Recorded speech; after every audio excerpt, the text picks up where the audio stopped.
Earl Children's Real Estate Investments will teach you how to build wealth through real estate. Learn step by step how to become a real estate investment empire through wholesaling and flipping residential and commercial properties. Be a boss, take over the block by becoming a real estate investor. Learn more at www.earlchildrens.com. Hey, Ray, hand me that AR.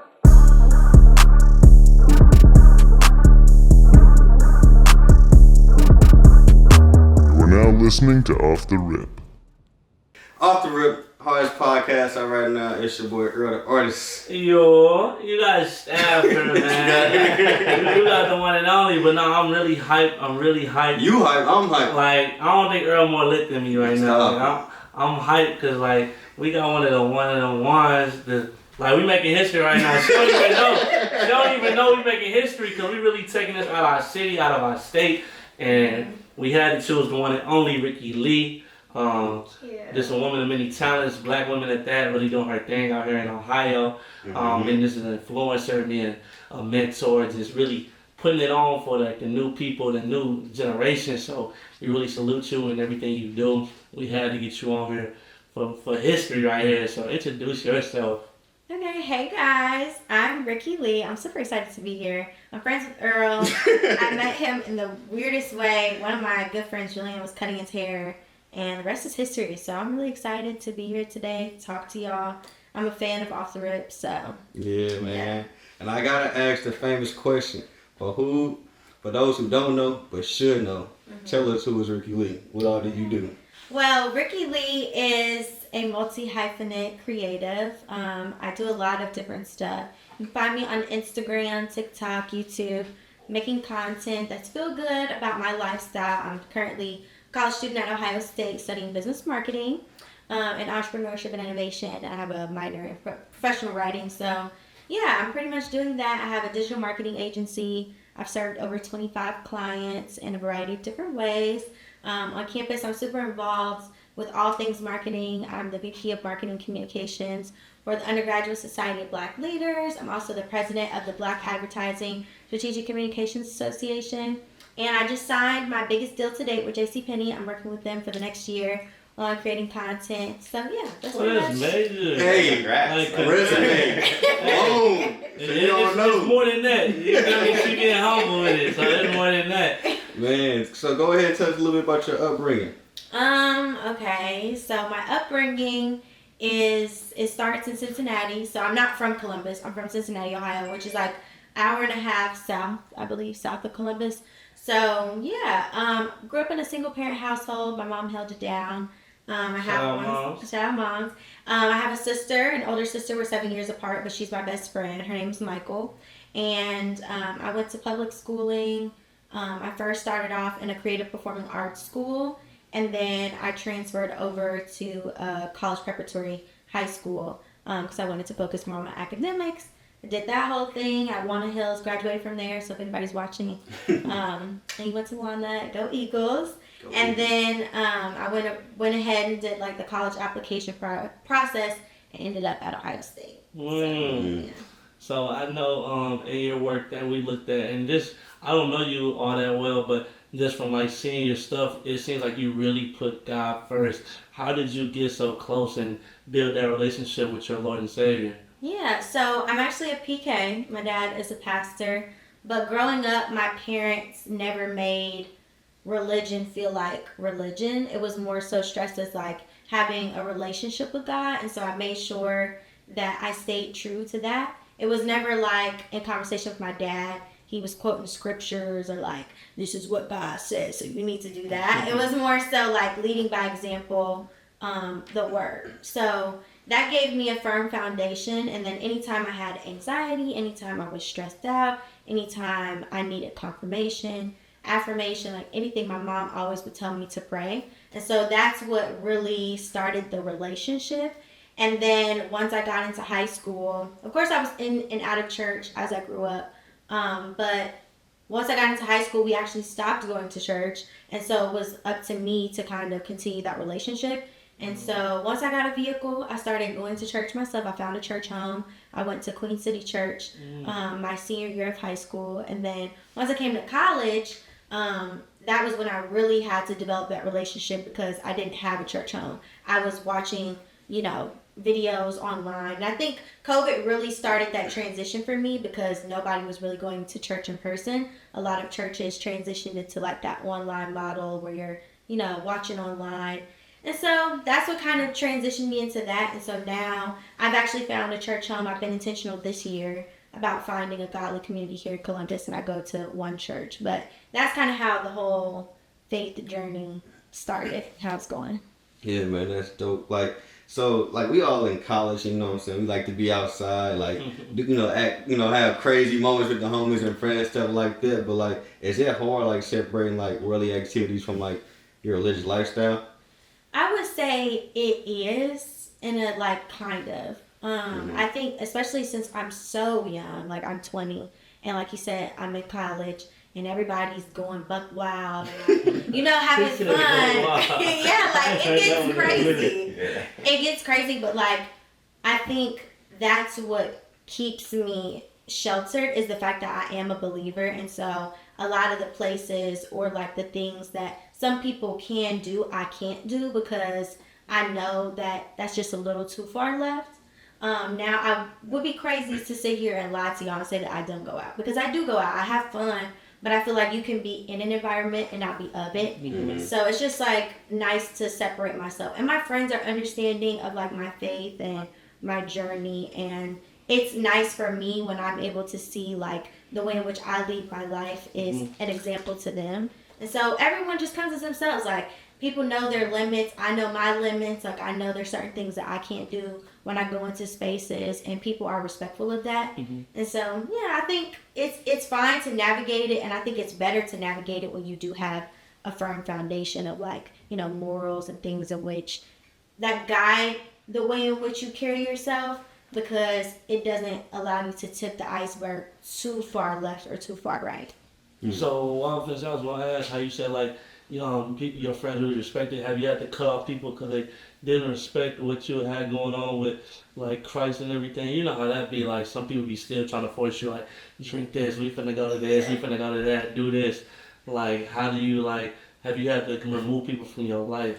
I would say no, but I just had a really great conversation with one of my good girlfriends yesterday, because she was asking me am I the type to just cut people off? And I used to be like that in high school, just because I was coming from a very judgmental place. I was very jaded. Like I said, I was very sheltered. There was a lot of things that I hadn't experienced. And college exposes you to a lot of different things. My mom wasn't strict per se, but there was just, certain expectations. And so once I got into college and I was able to experience a lot of things for myself and figure out if I liked things or if I didn't, then I was able to be a lot more understanding of certain people's life choices and decisions that they make. So I feel for me, let me bring it back to the question. So what did you ask me again? What I was saying was you're big in Christianity. Yeah. You spoke on people, your friends respect your what you do. So is it people you have to cut off since I wouldn't say since you've been out here in Ohio State or whatever, that you had to remove from your life because they would always try to overdo it or force you to do stuff that you wasn't comfortable with? Have you had that? Have you had to deal with that? Yeah, so I was saying, I don't think that I have to so much, because I no longer judge people on what they're doing per se. So, and what you do has no effect on me, because I do have such a firm foundation and I know what is for me and what's not. So there's nothing you really could say to tell me to do something. And if you're pressuring me that much, then we don't need to be cool. And I haven't had any circumstances like that. Everybody here is really cool. Nobody's weirdos. It's really, it's nice. So yeah. Yeah, all right, so I got a question along those lines, a very hot topic, when it comes to a lot of young Christians out there, what's your take on manifestation versus prayer? Because you see a lot of days that a lot of young folks want to substitute prayer for manifestation. What's your take on that? Yeah, I have a hot take. So I don't believe in manifestation. I feel God says, if you have a vision, make it plain, make it clear, and ask for what you want. And I of course do vision boards, I do vision journals, I pray, and I think that has helped me to get to where I want to be, because prayer is powerful. Amen. When you pray, that means you have to believe in something, and that means that you have faith in something outside of your own capabilities and outside of like the people that are immediately around you, what they can provide and do for you. So I believe in prayer, and I feel like everything that I have right now is not due to me manifesting, me sitting in front of a piece of paper and saying like I'm gonna make $1 million this year, and so like that's what happened. Like I feel like I owe everything to God. Like He's been my manager, He's been my publicist, He's been my just my advocate in so many different spaces. And so every opportunity that I get, every blessing that I get, it's not my own doing. It's His. And that's from the prayers and the things that, private conversations that I've had with Him, like my secret place, that's gotten me to where I am. It's not no piece of paper, not me affirming in front of a mirror like 3 times, like they be saying to do and stuff like that. Like that's not what it is for me. It's prayer, and it's God. Mm-hmm. Yeah. No, you definitely. I'm glad, because you don't get too many that like really speak highly of like God, especially like the ones in college. So you don't really like different from a lot of, I feel like females, from a lot of people in general, because I feel like we kind of throw God sometimes in our back pocket and just move on with about our day. Like you see that more with young folks, and I feel like sometimes we like feel dishonored or something with like worshiping God, because people start to look at us crazy or whatever. So I fully respect that you really open about it and try to really like, what's it called, spread the gospel, because like that's like major, especially the way the world going. Like we need like young people really shaping, because sometimes it's harder to listen to like our parents or 40 and 50-year-olds preach when there's somebody around our age or whatever that's doing it. It just make you feel way more comfortable. Like in my opinion, I feel like make me more comfortable in a way. So just seeing you, that really that's really major. But what I was gonna say, back to like the career base, how did you even get into like content wise, lifestyle? How did you like get into like the whole media thing? Well, it all started around 7th grade. So like I would watch copious amounts of YouTube. Like I didn't even watch regular television. I just watched YouTube all the time. Yeah. And like I would watch like Bethany Moda, Ava, and all kinds of people on YouTube, and none of them looked like me, and that was just like bothersome for me. Oh yeah, I understand. Yeah. Big time. Big time. So I just was like, what can I do to fill up this space, or like take up space on this medium, so that more women can have an example of someone that looks like them. Mm-hmm. So once I kind of got out of my own way and I realized that the mountain was myself, I really was able to create a channel. And then once I created the channel, I realized like, okay, like my life, everything that I do on a day-to-day, I can romanticize that in some sort of way. Like being a young Black girl who's just trying to navigate high school. Like I didn't really vlog during high school. I made like fashion content because that was what I was really passionate about. But once I got into college, I realized like there's a gap in like content creation, because I wasn't able to see a lot of vlogs of what the college experience looked like. Now, while I don't record myself going to the club and stuff like that, like I do showcase like what it's like going to class, what it's like getting ready and prepared for the semester, like study tips. I talk about how I navigate advocating for myself in my classes and things like that. I also take them to probates and stuff like that, like just showing them the different things that happen in college so people can make informed decisions when it comes to deciding if you want to go. Because a lot of people don't know what it's like. Like a lot of students are first generation. Like I wanted to go to college, and I was excited about going to college because I got to see my sister there, and like I got to go up there and actually visit. And so for the students out there like myself who didn't have a lot of money to be able to go out and like see what it's really like on these campuses, I was just like, I'll just vlog and put on for Ohio State so people can see what it's like being Black at a PWI. Yeah, definitely. One thing I can say about you is that you make like the smallest looking task seem so fun. Cause I'm gonna be honest, I hate grocery shopping. And then I see your mini vlogs, you coming up with the grocery bags and putting stuff up and start cooking. I'm like, dang, that's low-key kind of fun. Like, I need to go shopping and stuff like that. But like, let's talk about like a little bit more like the hands-on stuff. Cause I feel like a lot of people don't know you're really hands-on when it comes to like creating your content and editing things like that. Like, talk about like a little bit of your post-production process. Like, how did you learn all the Adobe Suite programs and stuff like that? It was a lot of trial and error. Like, I'm big on just using what you got. So when I started out with YouTube, I didn't have a camera, I didn't have anything, and so I learned how to use, like the iPhone apps. There was this app called Gravi, and I would like, at the time, nobody really knew about the time curves and all of that, but in some of the apps, I would download like 8 different apps, be putting the videos through all of them, doing the time curves, doing the text and all of that. And that started with the lookbook videos. But now I do a lot of what he was just talking about, which are like lifestyle videos of me cooking. And those videos they do very well. Like, they reach all kinds of people. I had this grandma telling me I needed to post. Get to see their chicken, baby. Right. She was like, you need to post the recipe because grandma trying to make this. I'm like, okay, girl, I got you. But for those type of videos, it's more so just having a consistent look. Like, every single time when I come and I do the cooking video, you see me walk in with my groceries. So people know that that's the type of video that it is. I'm very intentional about during the process having the same type of clips, and then afterwards, like my post-process editing is just going through. I just chop it up like really, really small clips, and then I just add whatever song I feel like is exciting. Like, sometimes I'll use like an old school song because I'm like, okay, this is more like an old school recipe, or like this is just the vibe. Or sometimes I'll use like a more trendy sound just so it can get pushed out more. So I use Fetty Wap's Yams song, and that video went viral. So it just depends on the vibe, but I really just like to make feel good content that makes people feel inspired to get back up and get in the kitchen and like start cooking, because that's my outlet, because I'm super busy, and that's like the one time where I get to like slow down and just chill. No, I feel you. And it was one question we went to a hole in the loop.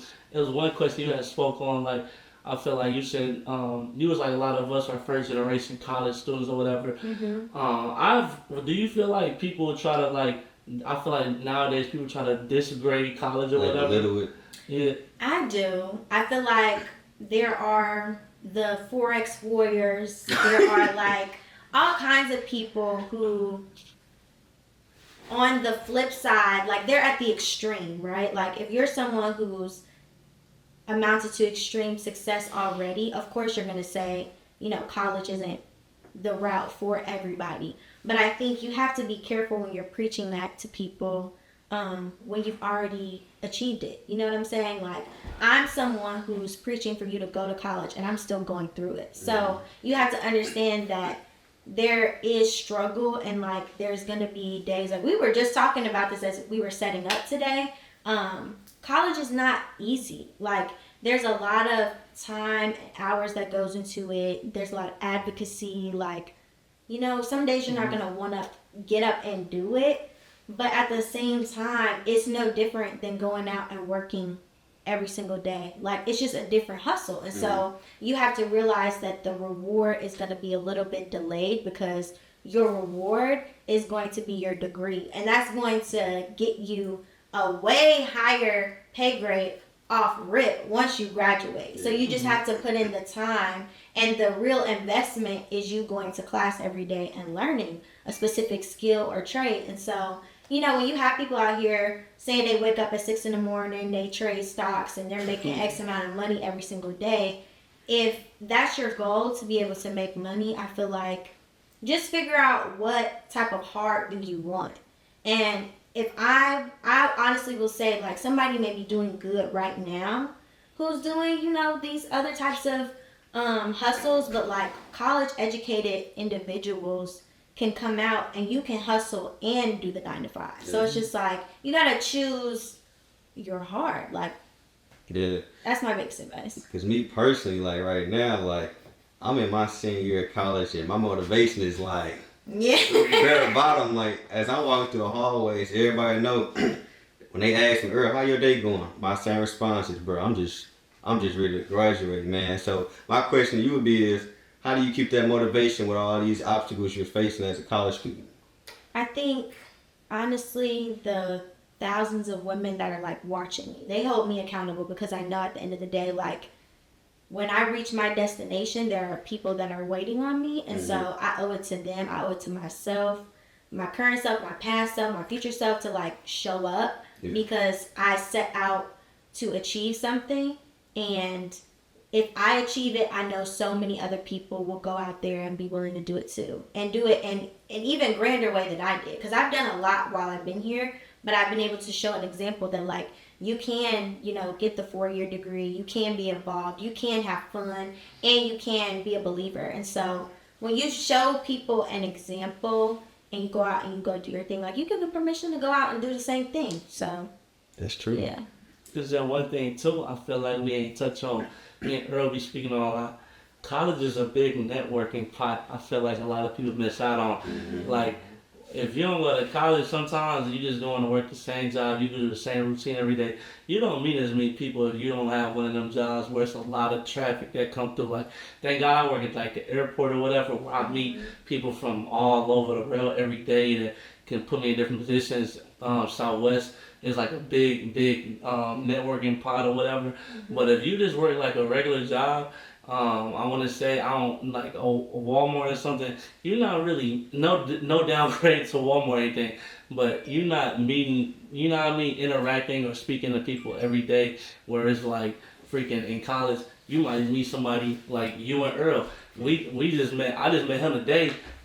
A month from now, I can hit up our cameraman or whatever and be like, yo, I need you to come shoot this vlog. You feel me? Like, it's a skill asset. Like, it's little stuff like that. There's so much you can do, just interacting. And so many people are fighting, trying to get different degrees. You don't see too many people that's got the same major. So everybody can be useful in a way if you really go out there and find it. I hear you, but low key, but I think it's just a mindset thing. Like, it's a matter of like making the best of your situation, because like prior to like when I was working my summer job like back at the warehouse or something like that, even though I was doing off the rip, like I was still pushing off the rip, like and telling people I'm a graphic designer. Like those that wanted to be like an entrepreneur, start a business while working at the warehouse, I was connecting that same way as I would like I'm off at school. So I wouldn't say like go to school just get the network. I would say go to school with a plan in mind. You feel me? Because it's like be willing to meet people. Yeah, be willing to meet people. You know what I'm saying? Take your degree serious. Like if I'm going for advertising, you know what I mean? I'm trying to learn the ins and out of how to advertise, like the advertising business on its own. You know what I mean? So I'm about to say, if you're gonna go to college with a plan, not just a party type shit. But you can do both, but like exactly have a well balance. You know what I mean? You was gonna say something? I said you ignoring. No, I think we summed up everything about that. My next question was, we spoke on you going to the Ohio State University. You feel me? One of the best universities, or I think it's like top 3 biggest universities in the country. I don't know, maybe. I don't know. He always smiles. Whenever you mention OSU, he starts smiling because he a party. Like he a party. He wants you to say like one of your wild party moments, but we're not even finna get on it. I ain't know. Like every time he say Ohio State, I'm like, what you smiling at me for? I ain't know. But so I noticed like you a busy one. You always traveling. You going to these different events. Like, can you talk about what is it called, like Content Con or Culture Con? Culture Con, yeah. So yeah, how did you end up at Culture Con, and tell us about the experience? So that's a funny story. So I did an internship in New York City last summer. I was a strategy intern for a company called Sylvain. And so during that time, like you were just saying, when you did your warehouse job, you would put on for off the rip, right? Yeah. So while I'm doing my consulting, job, I'm letting them know. I wasn't like just blatantly putting it out there. But, like I would come to work, of course, with my vlogging equipment, and they were asking me questions like, what are you doing? And I'm like, oh, I'm also a vlogger, I'm a content creator, and this is what I do. And so that whole summer, I was vlogging my 9 to 5 experience in New York City, and it got me a lot of followers. And of course, the other strategists that were working at the firm saw this. I actually vlogged them while I was leaving the office one day. And so that planted a seed. I did a one-on-one, and I was telling her a little bit more about my content creation and why I do it, how I got started. And so months later, once I got back on campus, they reached out to me and they were like, oh, hey, Google is trying to promote their Google TV thing. They would love to have you come. We're like trying to vet some influencers. So we're going to put together a slide deck with you, pitch a few influencers. And if you get it, then we're going to fly you out. You can come out to CultureCon and you're going to be interviewing people. And so it was like this whole thing. I was so excited. I was just like waiting on the edge of my seat, like waiting for the call. Like, did I get it? I got it. So they flew me out. That was my first influencer trip, technically, I guess. And I got to stay in the Moxie downtown in New York City. And I went to CultureCon, which was something that was on my bucket list for years. Like, CultureCon is a huge melting pot of so many different creatives, like industry leaders, like just so many people that y'all would love to meet. And so I was there and I was getting to meet them, and we were interviewing people about film. And so I would just go up to them. I had like a little card and I was asking them questions, and we had a producer there and he was just like recording everybody, and everybody was affirming for me, like, this is what you need to be doing. Like, you need to be doing like talk show type of stuff. So yeah, that's pretty much the whole story. But I would just say, like, whatever season you're in, whether you're working in a warehouse, you're working at McDonald's, like, always put on for yourself and plant that seed for like what you really want to be doing, because you never know who will be there that can put you in positions and places to be doing what you really want to do. Yeah. Talk your talk. And I'll also say too, like, when you get further into your career, like you get the dream job, like always like introduce yourself as, hey, I'm Earl, I'm a such and such. Not saying like, Earl, I'm such and such brand and this, that, and third, because it's gonna be a time where, God forbid, you get that dream job of yours and you kind of make that brand your personality. It's to be a day where you could like get fired, you quit, and then what? Now you just regular old Ryan from used to be at State Farm, you know what I mean? So always introduce yourself with your first name and the things that you do and the passion you do. Because I always introduce myself as Earl, the artist of graphic design, and I got a podcast. Like, I don't want to push it like in people's face. We want to make it as genuine as possible. So I guess my next question for you would be like, what are some steps you can give somebody who has a brand that wants to grow their audience on social media? If you can give us 3 tips, what would that be? Tip number 1, be yourself. I think a lot of times people feel like when you go onto a platform, you have to niche down and be like fashion or beauty or lifestyle or be an artist or whatever. But like, really the niche is you. Show up authentically as yourself. Like, in marketing terminology, there's what people call a unique brand proposition. So that's what like separates you from everybody else. And, you know, as God's child, like, that's your UVP, you know, like just being yourself, because the world needs another you, not another somebody else. So that's really my biggest piece. Number 2 is consistency. That doesn't necessarily equate to frequency. Like, you don't need to show up every single day. You don't need to show up every single week. But just figuring out a level of cadence of the type of quality of content that you want to put out, and just be consistent with that. So every time you drop, like when they drop, we know it's going to be quality. So, you know, just like setting the bar for yourself and being able to meet that bar every single time. And number 3, I would say just have fun with it. Don't take it too seriously, because once you do too much too fast, it becomes a job, and that makes it hard for you to show up. So just make it very easy for you to show up. Make content mindlessly. Like, I make content centered around the things that bring me joy, like cooking, like shopping, like, you know, making my space nice. And that's how I've been able to get the brand deals that I have, because the content genuinely feels good, because I'm in a happy place when I'm making it. Yeah, no, I feel that. I hope you was listening to like Stab. I'm about to say, no, UPV. No. Let's get on this one. UPV, because you see Stab with the shades on. That's Stab. When he take them off, that's Eric. Because you know what I'm saying? He be think he A Boogie and Dave East. Like, he just be too cool for the camera. I'm so done. What do you got to say for yourself, Davey? Well, I was gonna say, your dad said the best. They let Eric do they love Stab. You feel me? So that's one of them I be trying to figure out. But right now I am Stab, you feel me? I'm in TV mode, so we just kind of locked in, honestly. But you heard him, he in TV mode. It ain't no TV mode with me. Like, what you see is what you get, man. You feel me? It's It's two. I ain't gonna lie. It's like two versions of me. You feel me? Sometimes, so you know, it's like, what version do you get? But I'm myself at all times. Earl know that. Everybody know that. So I always come up with a single person. Rick, I only just been around Rikki for the last hour, and she know I'm real deal. But other than that, honestly, well, I was gonna say, how can you help Earl be more happy? I've been reading this book. I highly recommend it to everybody. Okay. It's on Joy. It's like on how to find. I'm gonna have to look at it on my phone, but he definitely needs it. I will send it to Earl so you can read it. But I'm the type of person, like, the month of February was just hell for me. Like, I just was not setting good boundaries, and I was picking up projects and like involving myself in a lot of things to the point where my cup was completely empty and I couldn't even pour into myself.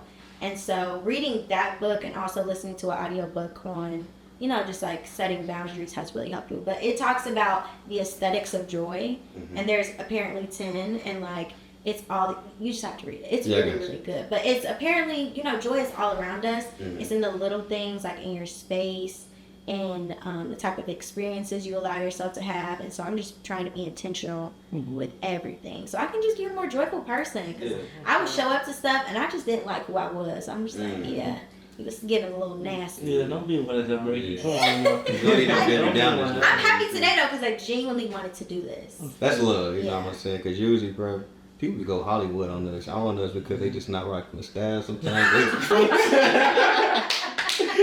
No, that's my boy though. That's my boy. I don't know why they don't like me. I'm trying to be a light, bro. Say I'm beefing with the whole world. Every time they cancel, it just, I don't know. It's just sad. It's just some of the light skin guy, man. No, but has there ever been times where you just wanted to give up and not create content anymore? Like, have you ever had some of those drops? I wouldn't yet. Okay, yes. Mm-hmm. I have. I don't like to stay in those type of places long, though. Yeah. Just because I just feel like that's just the enemy, just trying to discourage me. I feel like the enemy comes in different ways. He will try to discourage you, or he'll either try to discourage you or keep you busy, so that you can't focus on your goal and reaching the people that you know that you're touching. But I honestly feel like my people get me out of my rut, my faith gets me out of my rut, and then also me just like finding or like reigniting my lights and like the reason why I like to do what I like to do. And so that really just guides me back, because people, I rarely get hate comments. I think I've only gotten like 2 hate comments ever in my life. And I think that's very indicative of like the fact that I don't do anything for clout or just clickbaitish, or like I've never had a guy come on my stuff and like we're fake dating, or I've just never done anything like that, just because I really want to build a genuine community of women that care about me, that want to grow with me, that really just want to share a garden with me as I continue to grow into the woman that I'm supposed to be. Like, a lot of the people that follow me have been following me since I was 13, you know, so it just, there's a lot of longevity there. And so I'm very intentional about the way I speak to myself, the way I speak over myself, because, you know, I have to give myself grace, because I'm not perfect. Like, the month of February, like I said, January, I did a series where I showed up every single day on YouTube, and I dropped a vlog of like me investing in myself mentally, spiritually, and a whole bunch of other things. And like, I rode that wave, and then I got busy with everybody else in February, and so I wasn't able to show up. But like, I give myself grace, because I'm like, girl, you're not a superwoman. Like, I don't have a team, I don't have an editor, I don't have a photographer, video, like, it's just me. So me even being able to do that at the capacity that I was able to do, I applaud myself, and I just, you know, keep the shit. Yeah, because that, I ain't gonna lie, that's how I know he be on me about that, because I be having my moments, I'm like, dang, bro, like, we ain't like hitting our goals like we supposed to be doing, because like, I'm the type of guy where I come from like doing everything on my own, and so now like slowly like building a team, like trying to like give him game on how to do certain stuff like that, you know what I mean? It sometimes get irritating, but like when you got a person like staff on your team, like, he probably like the most optimistic person in the world. Like, you know what I mean? Like, he'd come in and like the entire team, like, even when he just met Josh, like, he made Josh feel like, you know what I mean, he's been part of off the rip for years, you know what I mean? So, I feel like building a team is essential. You had said something earlier that kind of like been resonating me for like a couple of months now. I've been trying to tell Eric this, is that, you know, we building off the rip, you know, the brand and everything. I want to build like more of a community around us, because right now, like where we from, like in St. Louis, like we look at our friends like celebrities. So that's kind of why we started up doing off the rip, because we seen like a lot of our friends doing like, I ain't gonna lie, dope shit for real. That's why you wanted to talk to them and give them a platform, because it wasn't nothing like that in our city where it was attainable and accessible for them to, you know what I'm saying, get the cameras and interviews like a celebrity would, you know what I mean? Right. And so I guess my next question for you would be, what motivates you the most to keep doing what you do? I like the people. The people, yeah. Yeah, the people. Like, when I get DMs of young women, like there was this one specific DM that I got earlier in January of this girl who said she'd been following me for a while. And just me, I always talk about taking up space. Like, that's what you should always do. And she was saying, like, by you telling me to start taking up space and doing all this, like, I just got my, I got into med school, and I just got this internship. And, like, she was just listing down all these amazing things that she had made happen for herself. And it's just, like, I think a lot of times we try to qualify the success of our content or the success of, you know, our platforms and stuff like that by numbers and like metrics, but like that type of impact, me being able to motivate someone to be able to get through applying to med school and like getting internships and, you know, taking up space in these predominantly white fields and feeling empowered in their voice and empowered in their skill sets, like that's something that is invaluable. Mm-hmm. So I feel like that's really what keeps me going, is knowing that I inspire women, and not even just women. Like, I have so many men who be DMing me and be like, you really motivate me, like, keep going and stuff. So it just keeps me going to know that just me being myself, just me showing up, going after what I've always wanted for myself, is inspiring other people to go out there and just take a leap out on faith and bet on themselves. Yeah. I remember what made me want to get you on the podcast even more was after I like posted an episode of your podcast, which we're gonna get to in a moment. I remember a girl from our city slid on my story and was like, hey, I listened to her, like, yeah, she's dope as hell. I was like, all right, cool, we think about her on the podcast. And then she was like, yeah, you should, but you'll be a dummy if you don't. I was like, follow you. So I can't lose no followers. Shout out to her. All of it is, hey, for real, because when Earl sent yourself too, like, it just, how did you carry yourself too, just really, I feel like we needed that, because with our platform, we talk about clickbait and all that other stuff. We just, anybody, period, we just wanted it to be like somebody that can really be relatable and really bring something to the table where they're promoting good and like genuine. It's like everything you do, I feel like, is really motivating to young women, because like I feel like the culture and everything is really being swayed in the wrong direction, and like it's just everything you do I salute, because it's like you're kind of bringing back some alignment to what is right, because I feel like the world is going out of that where it's like we don't know right from wrong anymore, and it's like really getting scary out here. Like for somebody, for young daughters and all that stuff, we really need like women like you. So please don't never stop. Like keep promoting and advertising your stuff every day, and like never change, because what you're doing is great. Like I know some rough patches, but you gotta keep going. Because even for us, like Earl's telling me on all day, he's talking about quitting on. Bro, here we go with this conversation. Hey, I just gotta let the fire in you sometimes. Because, man, it's like you said, when you get used to like doing something like all on your own, like you kind of like want stuff done like a certain way. And it's like, I be having like inner like conversation with myself, think to myself, like, all right, Eric is not Earl, and I understand that, but you have to give Eric some time to like get shit done and like let Eric do what Eric do best. And I can't say like Eric brings like a lot of like, my fault, you got the shades on. Stab does like a lot of good. Stab brings a lot of good attributes to off the rip. And I feel like Stab is unreplaceable. So that's why I be like really so hard on Stab, because I see the potential in him and I want him to be where he's supposed to be type stuff. You know what I'm saying? That's what he wanted to hear on there. You know what I'm saying? But for you took the shades off? Nah, but for real, it It's been a rough patch for us on the second. It's still going right now, but on like season 3, like the second half, we kind of did like 10 episodes. Then took like a little break or whatever. But it's kind of been like a rough patch, just getting back to where we was. I want to feel like we still there. Like I get discouraged probably in the back of my head, but in my mind, I kind of just try to stay as confident and motivated as possible. Like I don't really try. It's too much other stuff to be worrying about. So like, you know what I mean, off the rip, I'll be like, it ain't no ifs and buts, we gonna blow. So I just don't really trip too much. I feel like we doing it the right way. That's one thing I feel like not too many people podcasts doing it how we doing it, where it's like no clickbait, just genuine. Like you got a lot of people doing stuff for like a lot of likes and views. And one thing me and Earl ain't gonna do is sell our souls. So here we go. for real, we not. But yeah, it was gonna be just me for a second. It's gonna be me. I was gonna have to hire my boy right here. It's just gonna be me, Ricky. I'm gonna give you alone. Like, I'm probably gonna have to get a hotel or whatever.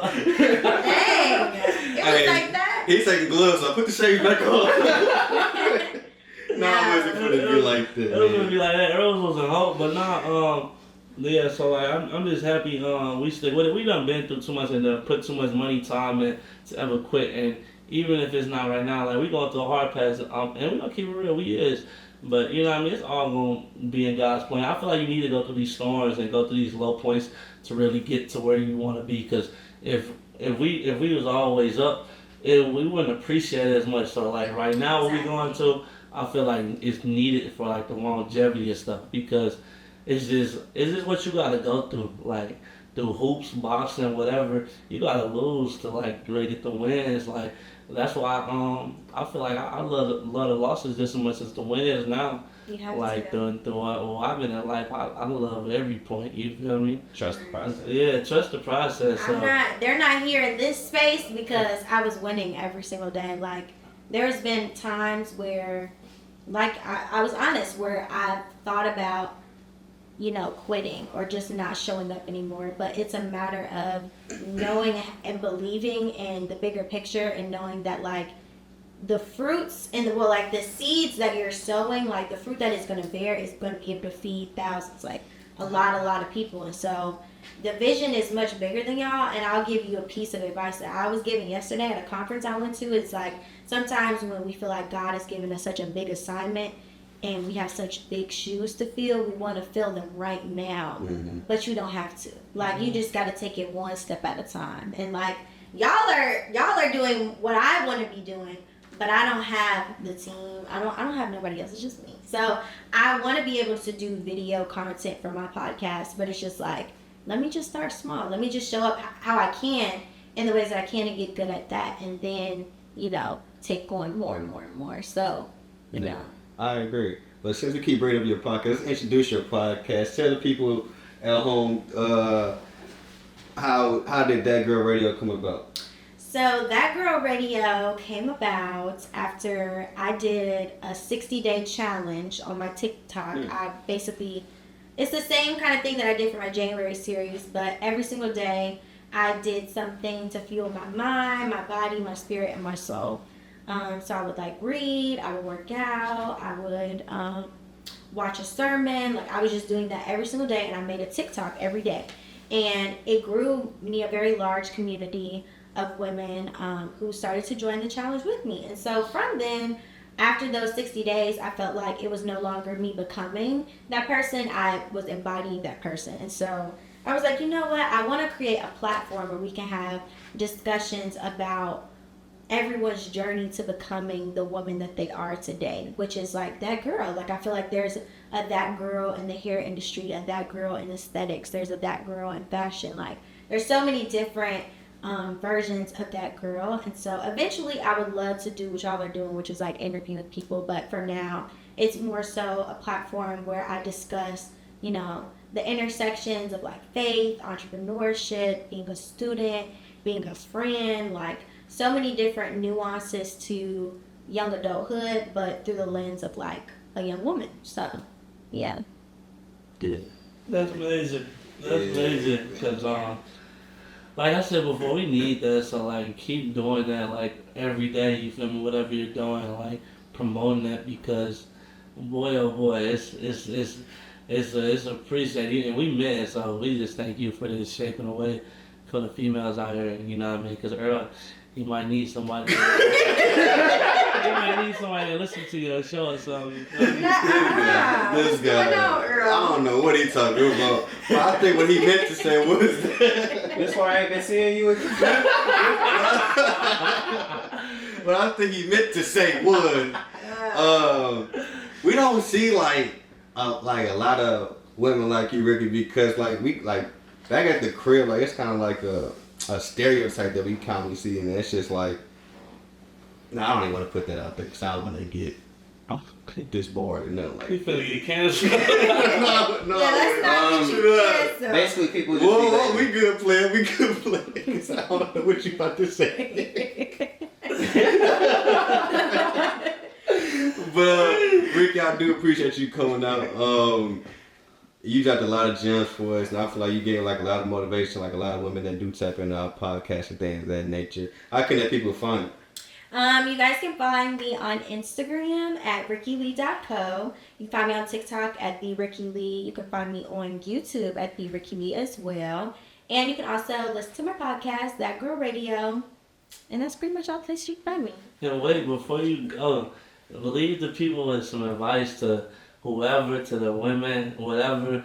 Leave them with some advice they can take with and really cherish. Like I've been saying pretty much the whole episode, like, be willing to take up space, be willing to show up as yourself authentically, and in all of who you are and who you're not. I think as women, it's easy to shrink yourself or minimize yourself in order to make other people feel comfortable, but that's not going to get you anywhere. You're going to butt heads with some people, you might rub shoulders with some people, but that's going to get you to where you need to be. And I feel like being bold, being daring, being willing to do the things in the way in which you haven't seen it done before, it can be respected, and it will be respected. People ain't gonna always like you, but they will respect you. And I feel like another thing is, don't be afraid to do what you haven't seen be done before. Like, I know for me and also these two guys, like, they're doing something that is unprecedented, and like, that's okay. Like, sometimes there's not going to be a living blueprint. Like, everybody doesn't have to do hair. Everybody doesn't have to do nails. Like, just because your friends aren't doing it doesn't mean it can't be done, you know? So be willing to step out on faith and just try new things. And you never know. Like, you can pave a new path, like, start a new lane for something else and inspire a lot of other people to, you know, do the same thing as you. So be different. That's my biggest piece of advice. We appreciate you, and that's major right there. So y'all take that advice. And we just want to say from there, Earl, really, we appreciate you, because this was like major for us. Like, real talk, like, I don't think you really understand. Like, we really took it, like, for real, we really just took this out of our city, like, real talk, like, and we really do appreciate Take the shades off. We really do. It's Eric now. Like, it's been hard. It's been a journey. Like, Earl, you can see it's been a journey, bro. Like, for real, it's been rough, honestly. What's been? So we've been through this pandemic, like 2020, and I don't know. It's just been ups and downs with this, and just to be in another city, be in another state, doing this. I feel like God working, and we doing something right. So we just appreciate you being the first one to just take your time out your day to just get on here and really believe on what we doing. So we're forever grateful. You already know. So off the rip is very appreciated. So we can end on that one. And that's real, because Eric said it. Yeah. Oh, wow. Well, thank you so much for having me. I had fun. Yeah, Make sure y'all tap in. For sure. Off the Rip Hearts Podcast. If you haven't, go subscribe on the YouTube channel. Go listen on Apple Podcasts, Spotify, and I think that's all the platforms, all streaming platforms. We out. Let's get it. Off the Rip.